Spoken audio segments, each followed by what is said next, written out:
ఎంత డాడీ? యెషయా గ్రంథము 54వ అధ్యాయము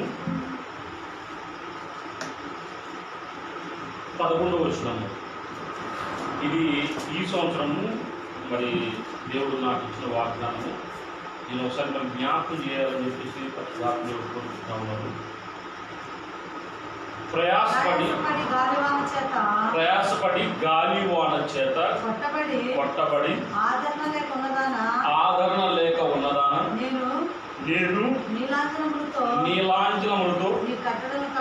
నీ కట్టడములు కట్టుదును, నీలములతో నీ పునాదులను. హల్లెలూయా. సో దేవుడు ఈ సంవత్సరం ఈ వాగ్దానం ఇచ్చాడు. అయితే ఈ వాగ్దానం ఏ మునుపు నేను ఎంతప్పుడు కూడా లోకం పరంగానే అంటే మందిరం కట్టాలి, చర్చి కట్టాలి, అక్కడికి అనేక మంది రావాలి, అనేక మంది రక్షణ పొందుకోవాలి అనే ఉద్దేశంతో నేను ఎక్కువగా ప్రార్థన చేసేవాడిని. అయితే నిజంగా ఒకవేళ దేవుడు ఆ మందిరాన్ని ఒకవేళ మనం అనుకున్నట్టుగా ఇచ్చినట్లయితే కనుక చాలా ఇబ్బంది కలగాల్సిన పరిస్థితి వచ్చేదేమో. కానీ దేవుడు నువ్వు ప్రయాసపడుతున్నావు కాబట్టి ఆ ప్రయాసం అర్థం కాబట్టి నువ్వేం చేస్తున్నావు నా దగ్గర నేను నీకు ప్రశ్నిస్తే నేను నా ఎలా ఉంటే నువ్వు నా యొక్క పరలోక రాజ్యానికి అర్హుడుగా మరి జీవించాలని నేను నేర్పిస్తానని చెప్పేసి ఇంతకన్నట్టుగా నేను జనం ఇచ్చిన వాగ్దానం బట్టి మరి నేను సాక్ష్యం చెప్పుకోవాలని ఆశపడుతున్నాను. ఏంటంటే మరి స్థలం ఉన్న అద్భుత రీతిగా, దాంతోపాటు మరి దేవుడు గొప్పగా మరి 3వ గర్భఫలం కూడా దేవుడు అనుగ్రహించున్నాడు. దాంతోపాటు మరి యొక్క మా బిడ్డ కూడా దేవుడి కృప వల్ల మరి ఇలాంటి పరిస్థితి నిజంగా చాలా మంది చెప్పుకుంటాను. మా బిడ్డ 13 సంవత్సరాలు 14 సంవత్సరాలు అవును ఈ సంవత్సరం ఉంటున్నా కూడా మా బిడ్డ మరి అన్ని రకాల అనేక సదుపాయాలు ఉన్నప్పటికీ కూడా మా బిడ్డ ఇబ్బంది పడుతుందని చెప్పి ప్రార్థన చేసిన వాళ్ళు ఉన్నారు. కానీ మాకు కలిగిన సాక్షిని బట్టి మరి కార్యాన్ని బట్టి మేము ఇక్కడి నుంచి మరి జూన్లోనే చివరి 24లో గురించి బయలుదేరిపోయి మా సొంత ఊళ్ళో కేవలం ప్రార్థన పెట్టించాలి అని చెప్పి చెల్లాము.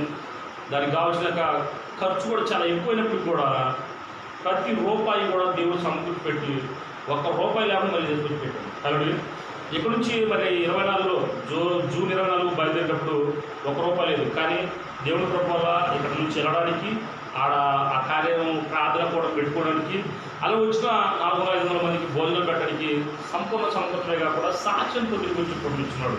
అయితే ఈ మధ్యలో దాదాపు 3 వారాలు మరి ఆ ప్రాంతంలో ఎదుగుతున్నప్పుడు ప్రతి ఒక్కరు వచ్చి మరి తమ ఇళ్ళకి తీసుకెళ్ళిపోయి గతకాలం ఉన్నట్టుగానే మీరు ప్రార్థన చేస్తే అలా జరుగుతుందని చెప్పి ప్రతి ఒక్కరు ఇళ్ళకి పిలుచుకెళ్ళిపోయి ప్రార్థన చేస్తున్నప్పుడు నాకు ఆశ్చర్యం కలిగింది. ఎందుకంటే దేవుడు అత్యధికంగా మరి ఆ కార్యాలు ప్రత్యక్షం చూపించడం చూశాను.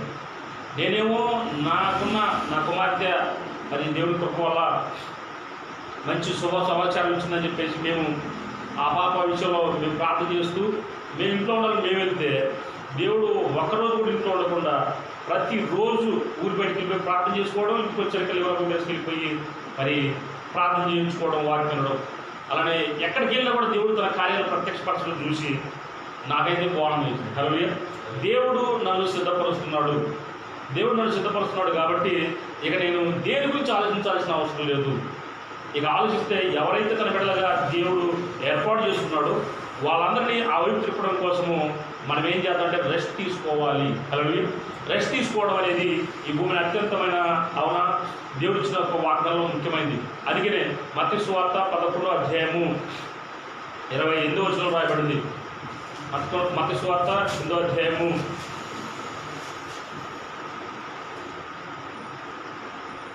28వ వచనము 11వ అధ్యాయం 28వ వచనం రాయబడింది. Page number 12. ప్రయాసపడి భారం మోసుకుంటున్న సమస్త జిల్లారా నా యొద్దకు రండి, నేను మీకు విశ్రాంతి కలగజేతును. కాబట్టి ఎవరైతే ప్రయాసపడుతున్నారో ఈ భూమి మీద యేసుక్రీస్తు సువార్త విని కూడా నమ్మి బాప్తిస్మం పొందుకొని కూడా పరిశుద్ధాత్మ యొక్క ఆత్మీయ కలిగి కూడా ప్రయాసపడుతున్నారో వాళ్ళని ఏమంటున్నాడు, నా దగ్గరికి రండి అంటున్నాడు. అంటే ఈయన దగ్గరికి వస్తే ఏం చేస్తారంటే ఈయన దగ్గరికి వస్తే మాట్లాడరు. అలాగే అవునా ఏం చెయ్యాలో ఏం చేయకూడదు మాట్లాడతారు. ఏం చెప్పినట్టు చేస్తే కనుక ఏమవుతుందంటే మనకి విశ్రాంతి వస్తుంది. అలాగే ఏం చెప్పినట్టు చేయకపోతే కనుక ఆ సమస్యకి ఎక్కువైపోయి ఇబ్బంది కలగడం చూస్తూ ఉంటాం. కాబట్టి నువ్వు ప్రయాసపడి భారం మోస్తున్నావా, అయితే నా దగ్గరికి రండి, నేను మీకు విశ్రాంతి కలగజేస్తాను. విశ్రాంతి ఎవరు తీసుకుంటారు? నా తెలిసి బలంగా ఒకటి తీసుకుంటాడు. విశ్రాంతి ఎవరు తీసుకుంటాడు? నా తెలిసి దళంగా ఒకటి తీసుకుంటాడు. విశ్రాంతి ఎవరు తీసుకుంటాడు? అధికారంగా అవునా, పై అధికారి అవునా, పై స్థానంలో ఉన్నవాడు మరి విశ్రాంతి తీసుకోగలుగుతాడు. అయితే ఈ విశ్రాంతి దేనికోసం అంటే పరలోక రాజ్యానికి వెళ్ళడానికి సిద్ధపడకపోవచ్చు. హల్లెలూయా. కాబట్టి నువ్వు ఖచ్చితంగా ఏం చేయాలి? నా దగ్గరికి వచ్చి నా మాట విన్నట్లయితే నేను మీకు ఏమిస్తాను? విశ్రాంతిని ఇస్తాను. ఎలా చూడండి, నేను సాత్వికుడను, దీన మనసు గలవాడను కనుక మీ మీద నా కాడి ఎత్తుకొని నా యొక్క నేర్చుకోండి, అప్పుడు మీ ప్రాణములకు విశ్రాంతి దొరుకును అంటున్నాడు. హల్లెలూయా. మొదట దేహానికి కాదు విశ్రాంతి, ప్రాణానికి విశ్రాంతి కావాలి. నిద్రపోతున్నా, లేస్తున్నా, పనిచేస్తున్నా, కూర్చుంటున్నా, అవునా, వెళ్ళుకుంటున్నా, ఎక్కడైనా సరే అవునా, ప్రాణానికి ఏం కావాలి? నెమ్మది కావాలి.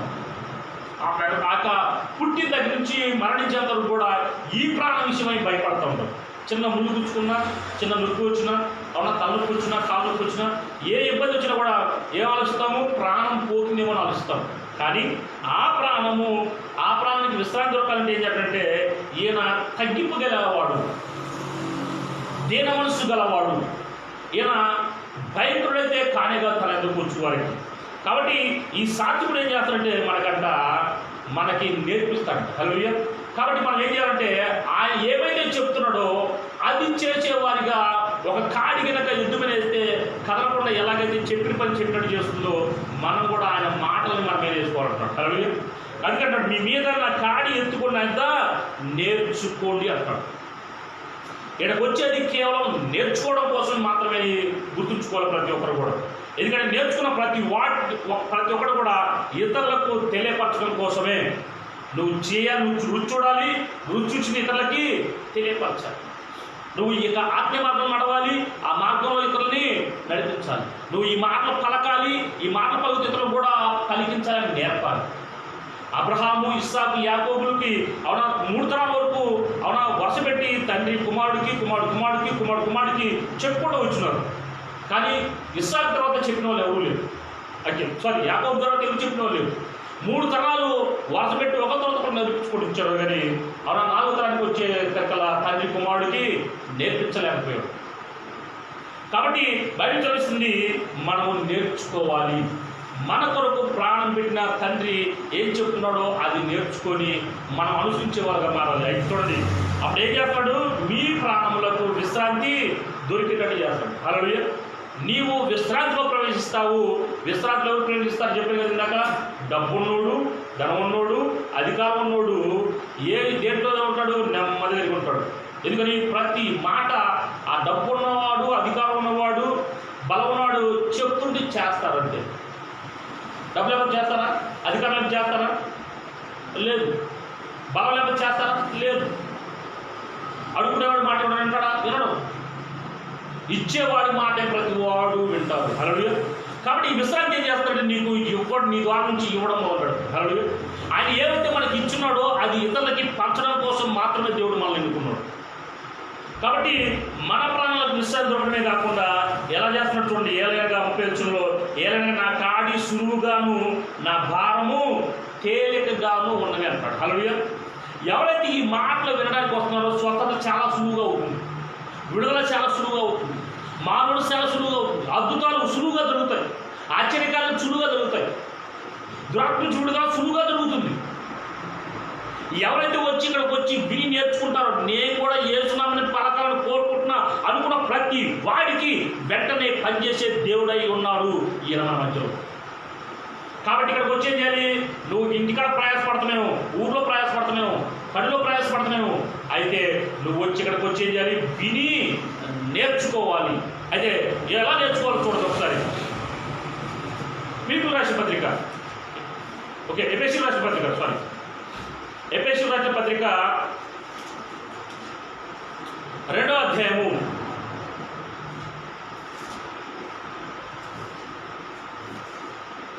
7వ వచనం నుండి 8వ వచనం చదవండి.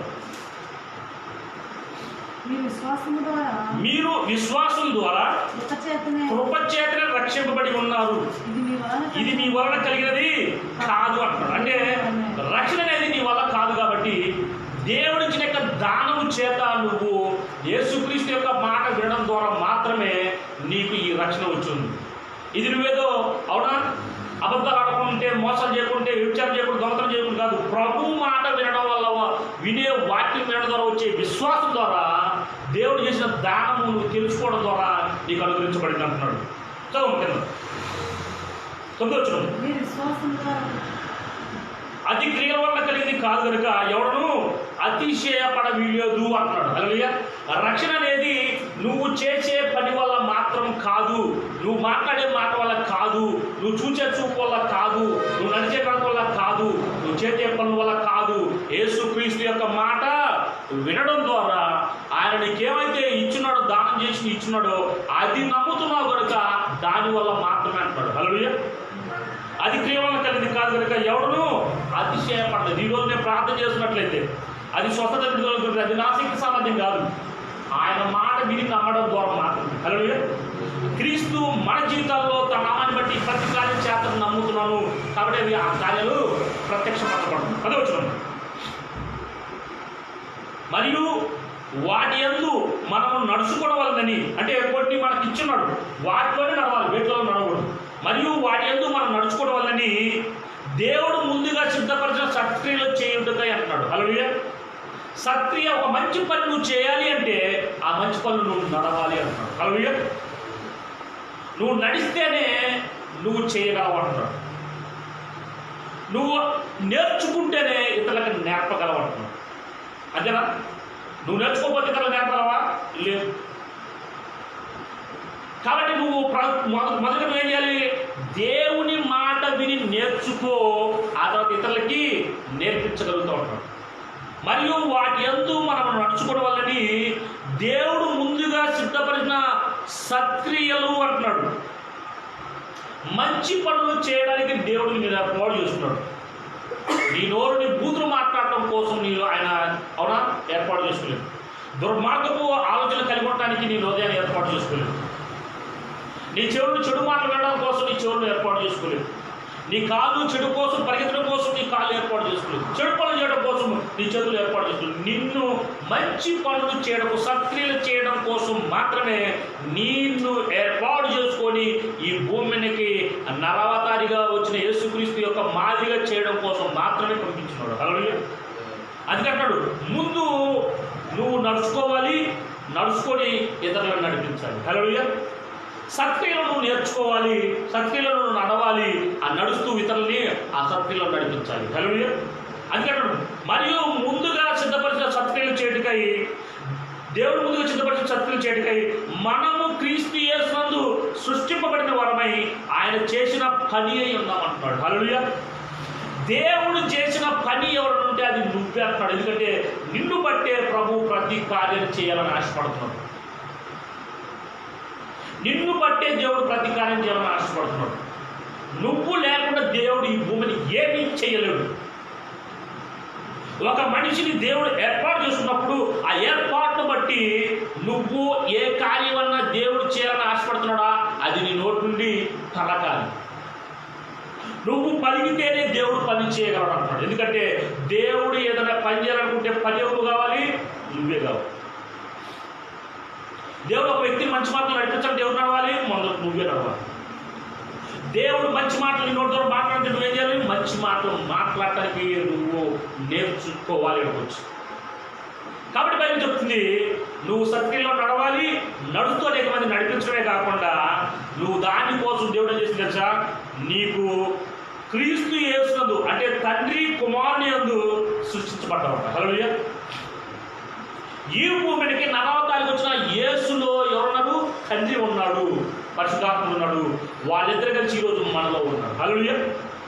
ఆయన తన వాక్కు చేత ఈరోజు మాట్లాడటానికి గల కారణం ఏంటంటే నీలో నన్ను ఉంచి ఉన్నాడు. తన ఆత్మీయ జీవము మనలో ఉంచి ఉన్నాడు. ఆ జీవం పనిచేయాలంటే ఏం కావాలి? ఆయనే మాట్లాడు. ఈ యొక్క వాక్యం మనకి ఏమైంది? జీవము ఆహారమై ఉన్నాడు. ఇది మనం బ్రతికించడమే కాకుండా అనేక మంది బ్రతికించడం కోసం ఈ యొక్క వాక్కుని మనం వినాలి ప్రతిరోజు కూడా. అందుకే ఆయన దగ్గరికి ఏం రావాలి? నువ్వు రావాలి. నువ్వు ఆయన దగ్గరకు వస్తేనే మొదటిగా నీ ప్రాణానికి విశ్రాంతి దొరుకుతుంది.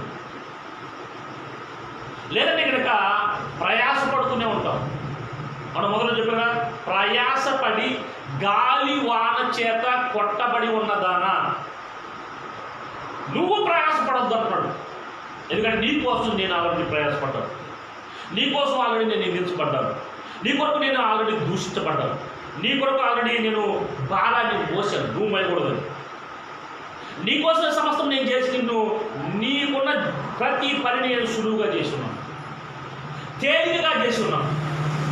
నేను నాలాగా చూపించాలని ఈ భూమిని నేను ఆశపడుతున్నాను. అందుకనే నా పని ఎవరైనా ఉంటే అది నువ్వే అంటున్నాడు. హల్లెలూయా. నిజమే, నా కుమారుడు చేశాడు. నేను ఎలా చేయాలనుకుంటున్నానో అది నా కుమారుడు ఈ భూమి మీద అలానే చేశాడు. నువ్వు కూడా అలానే చేసే బిడ్డగా మారాలి. అందుకోసం నేను నీకు ఏమి చెప్పాను తెలుసా? నా జీవాన్ని ఇచ్చాను, నా ఆత్మని ఉచితంగా అనుభవించున్నాను. నా కుమారుడికి ఇచ్చినట్టుగా ఆత్మ యొక్క జీవము మీకు కూడా నేను అనుభవించున్నాను. ఎందుకంటే ఈ భూమి మీద నువ్వు లేకుండా నేను ఏమీ చేయలేను. నువ్వు నా పని ఫలితం నేను నీ ద్వారా చూడాలని ఆశపడుతున్నాను. అభివృద్ధిని నీ ద్వారా చూడాలని ఆశపడుతున్నాను. స్వస్థత నీ ద్వారా చూడాలని ఆశపడుతున్నాను. విడుదల నీ ద్వారా చూడాలని ఆశపడుతున్నాను. అభిషేకం నీ ద్వారా ఇతరులకు ఇవ్వాలని ఆశపడుతున్నాను. నువ్వు లేకుండా నేనేమి చేయలేను అంటున్నాను. అందుకోసం నీ ప్రాణం కోసము నా ప్రాణాన్ని పరంగా పెట్టున్నాను.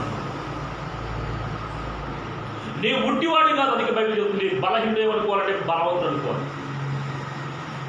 అవునా? క్రీస్తునందు అపవిత్రుడు అనుకుంటే పరిశుద్ధుడు అనుకోవాలి. చిన్నవాడు ఏమనుకుంటే నేను పైవాడిని అనుకోవాలి. కాబట్టి నీ స్థితిగతులు మార్చేది ఏదైనా ఉంటే అది వాక్యమే. కాబట్టి నువ్వు ఎక్కడికి ఏం చేయాలి? నేర్చుకోవాలి, ప్రాక్టీస్ చేయాలి. ప్రతిరోజు ఈ మాటలు నేర్చి ప్రాక్టీస్ చేయాలి. ఎందుకంటే ఆయన తనలాగా మార్చుకోవాలని మనం ఆశపడతా ఉన్నాం. తన యొక్క పరలోక రాజ్యం యొక్క బాధ్యతను ఈ భూమిని చూపించాలని ఆశపడతాడు. ఎందుకంటే చూడండి ఒకసారి కావాలంటే మత్తయి సువార్త 7వ అధ్యాయం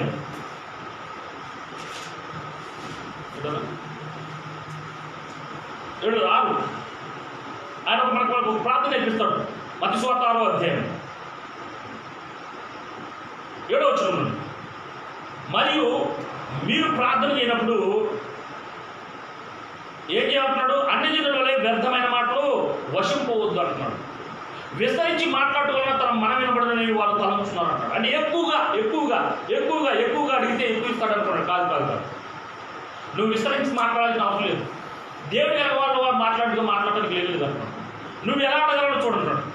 మీరు వాయువలే ఉండకుడి, ఎందుకు వచ్చిన మీరు వాయువలే ఉండకుడి, మీరు మీ తండ్రిని అడగమునిపే మీకు అక్కడగా ఉన్నవేవో ఆయనకు తెలియదు అంటాడు.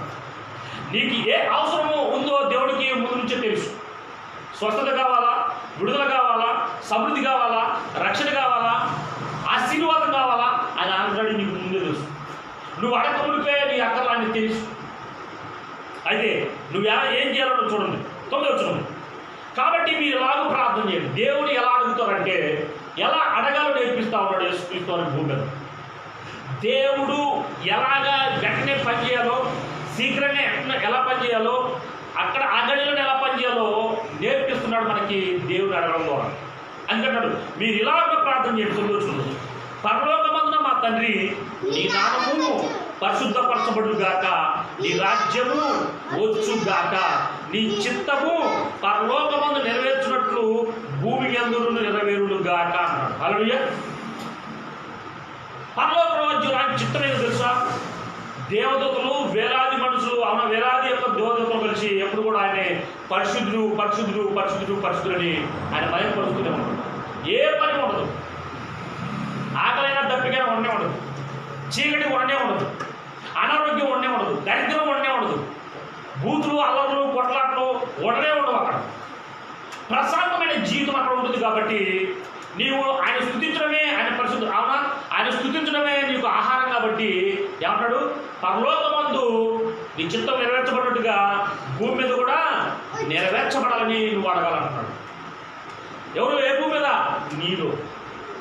నీలో ఆయన చిత్తం నెరవేర్చబడాలని నువ్వు అడిగితేనే ఆయన నీలోకి వచ్చి పనిచేస్తాడు.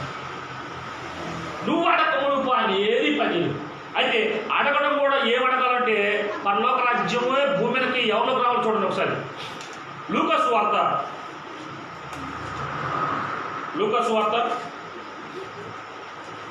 11వ అధ్యాయము 13వ వచనం. పరలోకమందున నీ తండ్రి తను అడుగువారికి పరిశుద్ధాత్మను ఎంతో నిత్యముగా అనుగ్రహించును అని. హల్లెలూయా. పరలోక రాజ్యంలో ఉన్న తండ్రి ఎవడగలుగుతారు? మొదటగా తను ఎవరు అడగలుగుతున్నారు? పరిశుద్ధాత్మ అడగలుగుతాడు. హల్లెలూయా. ఈ భూమి అంటే ఏంటి? మన దేహంలోకి ఎవరు రావాలి? పరిశుద్ధాత్మ రావాలి. ప్రార్థన నేర్పించాలి ఆయన. ప్రార్థనే ఆయన నేర్పించాలి. ప్రార్థన ఆయనే చేయాలి మనలోకి వచ్చి. అయితేనే ఆయన వెంటనే పనిచేయాలి. యేసునామం వెంటనే పనిచేయాలి. ఎవరు రావాలి నీలోకి? పరిశుద్ధాత్ముడే రావాలి. ఎవరో పరిశుద్ధాత్ముడు నామం ఏంటి? యేసుక్రీస్తు నామం. ఆయనే నీలోకి వస్తేనే ఆయనే నీలో నుండి పనిచేస్తాడు. ఇది బహు గొప్ప రహస్యమైంది భూమి. కాబట్టి ఈ వాక్యం నేను ఎందుకు తెలుసా? ఆయన నీలోకి వచ్చి నీ బాధలు, నీ శ్రమలు, నీ కష్టాలు, నీ వేదనలు, నీ ఇరుకులు, ఇబ్బందులు ప్రతి దాన్ని ఆయనే నీలో నుండి ప్రార్థన చేయడం ద్వారా ఆయనే తొలగిస్తూ ఉంటాడు. చూడండి కావాలంటే రోమిల రాష్ట్ర పత్రిక గ్రేస్ అది రోమిల రాష్ట్ర పత్రిక 8వ అధ్యాయం ఎలా పనిచేస్తాడో చూడండి. 8వ అధ్యాయము 10వ వచనంలో మనం పిల్లలమైతే వారసులము అనగా దేవుని వారసులము, క్రీస్తు కూడా మహిమ పొందుటకు ఆయనతో శ్రమపడిన క్రీస్తు తోడి వారసులము అంటారు. తోడి వారసులు చేయాలని తన ఆత్మ ద్వారా దేవుడు కోరుకుంటున్నాడు. కాబట్టి నువ్వు శ్రమపడాల్సింది ఇక్కడ రావాల్సింది అవునా? ఖర్చు కావచ్చు, దూరం కావచ్చు, కొంచెం ఇంట్లో ఇబ్బందులు ఉండొచ్చు, పోవడానికి కొద్దిగా ఆటంకాలు ఏర్పాటు కావచ్చు, దేవుని మందిరానికి రావడానికి, దేవుని వాక్యం వినడానికి. అయితే నువ్వు ఈ యొక్క మాటలు చేసి ఈ మహిమ పొందుకోవడానికి మాత్రమే నువ్వు శ్రమపడాలన్నమాట. హల్లెలూయా. ఖర్చు కావచ్చు, సమయం వ్యర్థం కావచ్చు, కానీ నేను ఆయన మాట్లాడడం కోసం వెళ్ళాలి అని ఆయన మాటలు ఏమవుతుంది? ఆ మహిమతో నింపబడతావు. కాబట్టి నువ్వు క్రీస్తు తోడి వారసురాలు అవుతావు. అయితే ఆయన ఏం చేస్తాడు చూడండి. క్రీస్తు తోడి వారసులు అయితే పరిశుద్ధాత్మ నుంచి ఏం చేస్తాడు చూడండి. అందులోనే 7వ అధ్యాయం రోమిల రాష్ట్ర పత్రిక 8వ అధ్యాయము 20వ వచనం రాబడింది. అటువలే ఆత్మయు మన బలహీన చూసి సహాయం చేయించున్నాడు. 26వ వచనంలో సహాయం చేసి ఏలైనగా మనము యుక్తంగా ఎలాగూ ప్రార్థన చేయాలో మనకు తెలియదు, కానీ ఉచ్చరింప చెక్యము కాని మూలుగులతో ఆత్మ తానే మన పక్షంగా విజ్ఞాపన చేయించున్నాడు అని రాబడింది. హల్లెలూయా. మన బలహీనత ఏం తెలుసా? కుటుంబంలో భార్య, భర్త, పిల్లలు, తల్లిదండ్రులు వీళ్ళు మారలేదేమో, వీళ్ళు మనం చెప్పిన మాట ప్రకారం జీవించలేదని చెప్పేసి వాళ్ళ విషయంలో ఎప్పుడు ప్రార్థన చేస్తూ ఉంటాం. కానీ ప్రభా నాలోకి వచ్చి నేను ప్రార్థన చేస్తుంటే వెంటనే పనిచేసి నీ ఆత్మతో నింపు ప్రభు అని అడగలేము. అయ్యా నా బిడ్డలు మాట్లేదు ప్రభా, మా నాన్న మాట్లేదు ప్రభా, మా తల్లి మాట్లేదు మా ప్రభా, మా కుటుంబ సభ్యులు మాట్లేదు ప్రభా, అదిగో బంధుమిత్రులు మాట్లేదు ప్రభా, ఇలా ప్రార్థన చేస్తాం. కానీ మనలోకి ఆయనే వచ్చి ప్రార్థన చేయాలని కోరుకో. అందుకే నువ్వు మొదట చంపడాల్సిన దేనికోసము? పరిశుద్ధాత్మ మహిమను పొందుకోవడం కోసం. ఆయన వారసుడుగా నువ్వు మారిపోతే ఏం చేస్తాడంటే తండ్రి ఎప్పుడైనా తన యొక్క వారసుడికి తన వారసత్వాన్ని ఇచ్చేస్తాం. వారసత్వ సంపద అవునా ఉచితంగానే అనిపిస్తూ ఉన్నాడు. అడగాల ఇల్లు ఇవ్వాలని కాదు, అడగాల్సిన మళ్ళీ ఇచ్చేస్తాడు. తండ్రి కట్టుకున్న ఇల్లు ఎవరిది? కుమారుడిదే. తండ్రి సంపాదించుకున్న ధనం ఎవరిది? కుమారుడిదే. బంగారం కుమారుడిదే. ఇంట్లో ఉన్న సమస్త వస్తువులు కుమారుడివే. ఎందుకని? తండ్రి తర్వాత వచ్చే హక్కు ఎవరిది? కుమారుడికే. ఇప్పుడు నువ్వు పరిశుద్ధాత్మను ఎప్పుడైతే ఈ అడగడం ద్వారా పొందుకుంటావో నువ్వు క్రీస్తు తోడి వారసుడు అయితే ఆయన నీ బలహీనతను తీసివేసేది తెలుసా? నీలో నుండి ఆయన ప్రార్థన చేయడం మొదలు పెడతాడు. నీ పక్షాన ప్రార్థన చేయడం మొదలు పెడతాడు. అయితే పరిశుద్ధాత్మ ఎవరి కోసం ప్రార్థన చేస్తాడు చూడండి. 20వ వచనంలో 8వ అధ్యాయం రోమిల రాష్ట్ర పత్రిక 20వ వచనంలో మరియు హృదయమును పరిశోధించువాడు ఆత్మ యొక్క మనసు ఏదో ఎరుగును అంటాడు. ఈ వాక్యం ప్రతి ఒక్క హృదయాన్ని ఎరిగిన దేవుడు ఆయన. నీ హృదయంలో ఏ ఆత్మ ఉంటే అవునా ఆ ఆత్మ ఆత్మను బట్టి, అవునా, ఆత్మను బట్టి పరిశుద్ధాత్ముడైతే ఆయన తన యొక్క విడుదల విషయమై, అవునా, స్వస్థ కలగాలని, విడుదల కలగాలని, అభివృద్ధిలోకి రావాలని, ఆశీర్వించబడాలని, రక్షించబడాలని, పాపక్షమాపణ ఒప్పుకోవాలని ఆయన ఒప్పిస్తూ ఉంటాడు. పాపం గురించి, నీతిని గురించి, తీర్పు గురించి ఒప్పిస్తూ ఉంటాడు పరిశుద్ధాత్మ వచ్చి. నిజమే, మన పాపలమే, మన దోషులమే, అపరాధులమే, అయితే తన ఆత్మ చేత మనం కడుక్కుంటూ ఉంటాడు ఈ వాక్యం చేత. అందుకంటాడు, మరియు హృదయమును పరిశోధించువాడు ఆత్మ యొక్క మనసు ఏదో ఎరుగును. నీ హృదయంలో ఉంది ఆయన కనుక ఆ మనసు ఆయనకు మాత్రమే తెలుసు అంటున్నాడు. అందుకే దేవుణ్ణి ఆరాధించువారు ఆత్మతోనూ సత్యంతోనూ ఆరాధించాలి. పరిశుద్ధాత్ముడు వాక్కు లేకపోతే పని, సత్యం నిజం లేకపోతే పనిచేయడు. సత్యమైన మార్గంలో, సత్క్రియల మార్గంలో నడవాలని నడిపింపజేసేది ఎవరు? పరిశుద్ధాత్ముడు. ఇప్పుడు ఆయన నీలోకి వస్తే నీలో నుండి నీ మనసును బట్టి ప్రార్థన చేస్తాడు. పరిశుద్ధాత్మ మనిషి ఏంటి? పరలోక రాజ్యాన్ని సిద్ధపరచాలని. నువ్వు రోగివైనా, దరిద్రుడైనా, వ్యాధి బాధలో ఉన్నా, ఇరుకు ఇబ్బందులు ఉన్నా, ఏ స్థితిలో ఉన్నా కూడా వాటి నుంచి నిన్ను తొలగించి నేను పరలోక రాజ్యానికి వెళ్ళడానికి మాత్రమే నిన్ను సిద్ధపరుస్తూ ఉంటాడు. నీ ద్వారా అనేక మందికి సిద్ధపరుస్తూ ఉంటాడు, నీ సాక్షి ఉంటాడు. హల్లెలూయా. కాబట్టి హృదయమును పరిశోధించుకోవడం ఆత్మ యొక్క మనసు ఎదురును ఏలనగా ఆయన దేవుడి చిత్త ప్రకారము పరిశుద్ధుల కొరకు విజ్ఞాపన చేస్తాడు. హల్లెలూయా. ఈ 100 మందిలో, ఈ 1000 మందిలో, ఈ లక్షల మందిలో ఎవడో దేవుడు ఏర్పాటు చేసుకున్నాడో వాడి గురించి ప్రార్థన చేసే సామర్థ్యము నీలో ఉన్న పరిశుద్ధాత్మకు ఉంది. హల్లెలూయా. మనం ఎప్పుడు కూడా మన అవసరం గురించి ప్రార్థన చేస్తాం, నా అవసరం గురించి ప్రార్థన చేస్తాం, నా బాధ గురించి, నా ఇబ్బంది గురించి ప్రార్థన చేస్తాం. కానీ పరిశుద్ధుల కోసం ప్రార్థన చేయడం ఎవరికి మాత్రం సాధ్యము? పరిశుద్ధాత్మకు మాత్రమే సాధ్యం. ఆయన ఇచ్చిన వారసత్వమైనటువంటి ఆత్మ యొక్క మహిమకు మాత్రమే సాధ్యం. కాబట్టి ఈ భూమి మీద నువ్వు ప్రయాసపడుతున్నావా? గాలి వాన చేత కొట్టబడుతున్నావా? నేను ఇప్పటి నుంచి కట్టబోతున్నాడు దేవుడు. హల్లెలూయా. ఎవడు కూడా పడబడజాలని యొక్క పట్టణంగా నేను కట్టబోతున్నాడు. నేను విలువైన వాటితో కట్టబోతున్నాడు. ఏంటా విలువైనవి? వాక్యము, ఆత్మ యొక్క జీవము. శరీరానుసారులు శరీర విషయాలను మనసు పెడుతున్న బైబిల్, ఆత్మానుసారులు ఆత్మ విషయాలను మనసు పడుతుంది. ఎందుకంటే ఆత్మానుసారమైన యొక్క మనసు జీవమును సమాధానమైన ఈ మనసు ప్రతి ఒక్కరికి కలగాలని ఈ భూమి మీద దేవుడే తన కుమారుని పంపించి తన ఆత్మ యొక్క జీవము, అవునా, కుమారులు ఉంటే ఎలా జీవిస్తాడో చూపించి ఈరోజు మనకు మాదిరికరంగా పెట్టున్నాడు. మనం ఎవరిని మాదిరిగా తీసుకుంటే ఈ భూమి మీద కుమారుడు అంటే యేసుక్రీస్తు వారిని మాత్రమే. ఆయన మాత్రమే ఒక పరిపూర్ణ యొక్క మనిషిగా జీవించగలిగాడు. తండ్రి చెప్పినట్టుగా ఆయన చిత్త ప్రకారం మాత్రమే తన ప్రాణాన్ని అర్పించాడు. మరి ఎవరు కూడా అంతకుముందు ఎవరు కూడా అర్పించలేదు. ఆయన తన ఆత్మచేత నింపడిన తర్వాత యేసుక్రీస్తు వారికి ఉన్న యొక్క గొప్ప నమ్మకం తెలుసా? నేను మరణించిన తర్వాత 3వ దినాన అతన్ని తన ఆత్మచేత లేపుతాడు. హల్లెలూయా. అన్ని నామాల కన్నా గొప్ప నామము అంటే యేసుక్రీస్తు నామాన్ని నా ద్వారా చూపిస్తాడు.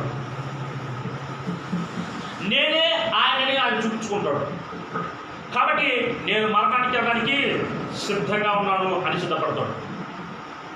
అందుకంటాడు, తండ్రి సమాప్తమైందని చెప్పేసి వదిలిపెడతాడు ప్రాణాన్ని. ఆయన చెప్పిన ప్రతి వాగ్దానాన్ని నెరవేర్చి ఆ సమయానికి తన ప్రాణాన్ని తండ్రికి చెప్పి ఒప్పుకొని చెప్తాడు. ఎందుకంటే పోయిన ప్రాణాన్ని భూమిని ఎవడూ తిరిగి తీసుకురాలేడు. కానీ ఆయన సజీవుడు, ఆయన మృతిని జయించిన వాడు మనలో నుండి. అవును, ఆ రోజు యేసుక్రీస్తు వారిని ఎలాగ తిరిగి లేపాడు, ఈరోజు క్రీస్తునందు మనల్ని కూడా మృతి చెందిన మనల్ని తిరిగి లేపుతున్నాడు. కాబట్టి నువ్వు ప్రయాసపడటానికి వీలేదు. చనిపోయిన నీవు ఇప్పుడు ఆయన జీవితం నింపడ్డావు కాబట్టి ఇప్పుడు నువ్వు ప్రయాసపడటానికి లేదు. నువ్వేం చేయాలి? అడగాలి, అయ్యా నీ ఆత్మతో నింపు, నీ పరిశుద్ధాత్మ ఎలా ఉండదు నేను చూస్తావని ఆశపడుతున్నాను. బైబిల్ ప్రభు ఒత్తుడని రుచి చూచి ఉన్న ఎడల గతకాలంలో ఉన్న యొక్క ప్రతి చెడు అలవాటిని మానుకుంటాం. బైబిల్ చెప్తుంది, మద్యంతో మత్తులై ఉండగాకండి, ఆత్మపూర్లై ఉండండి అంటాడు. ఎందుకంటే మద్యంలో దుర్వ్యాపారం కలదని రాయబడింది.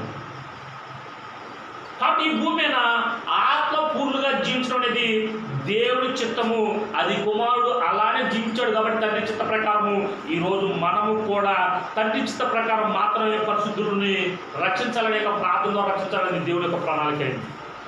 అందుకే అందులో రాయబడింది చూడండి, ఏదైనా దేవుడు ఆయన దేవుని చిత్త ప్రకారం ఆయన పరిశుద్ధాత్ముడు దేవుని చిత్త ప్రకారము పరిశుద్ధుల కొరకు విజ్ఞాపన చేయుచున్నాడు అంటున్నాడు.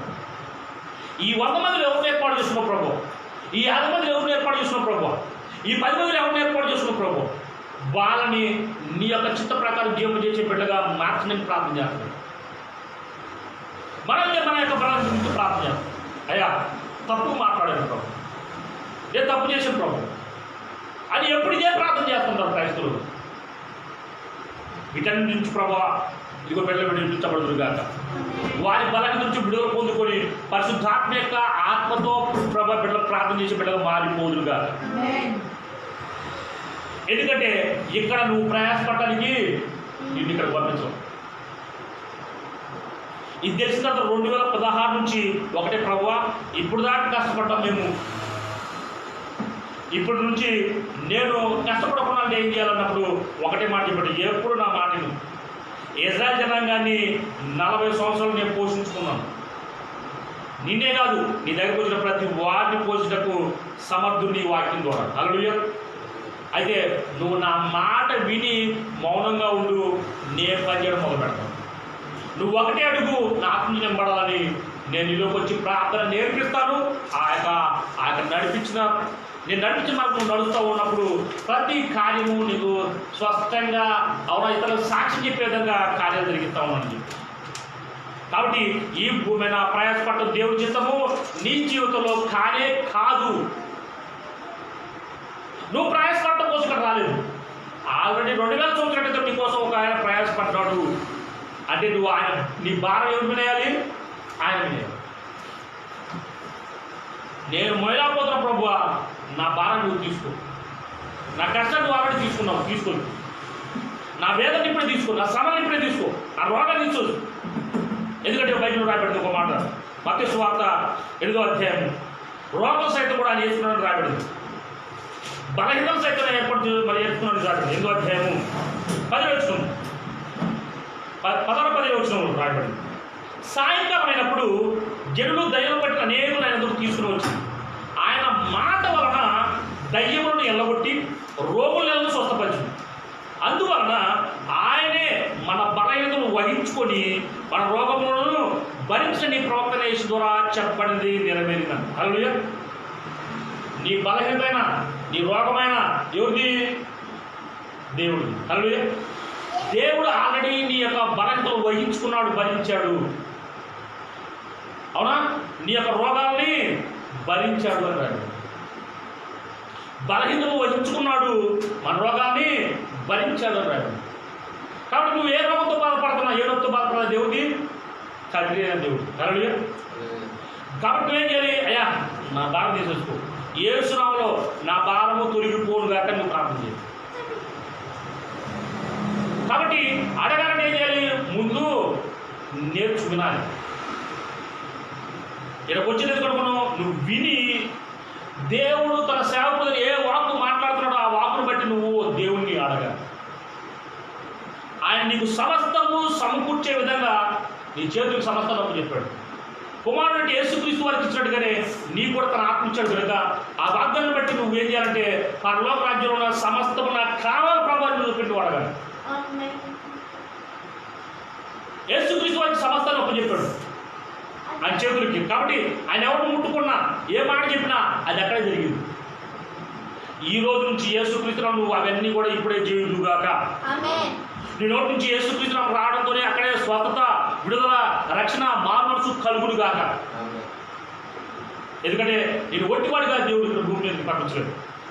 నేను బలవంతులుగా చూపించాలని ఆశపడుతున్నాడు, నేను ధనవంతులుగా చూపించాలని ఆశపడుతున్నాడు, నేను ఆశీర్వాదానికి కాలుగా చూపించాలని ఆశపడుతున్నాను, నేను అభివృద్ధిలో నడిపించాలని ఆశపడుతున్నాడు, సంపూర్ణ జ్ఞానం సర్వైశ్వర్యం తన ప్రపంచాన్ని నీకు ఇవ్వాలని ఆశపడుతున్నాడు, అనేక మందికి అప్పించే బిడ్డగా నేను చేయాలని ఆశపడుతున్నాడు, పైవాడిగా నేను ఉండాలని ఆశపడుతున్నాను, తలగా నేను ఉండాలని ఆశపడుతున్నాను, సమస్త జనాల కంటే హెచ్చరిస్తాను పెట్టాలని ఆశపడుతున్నాడు.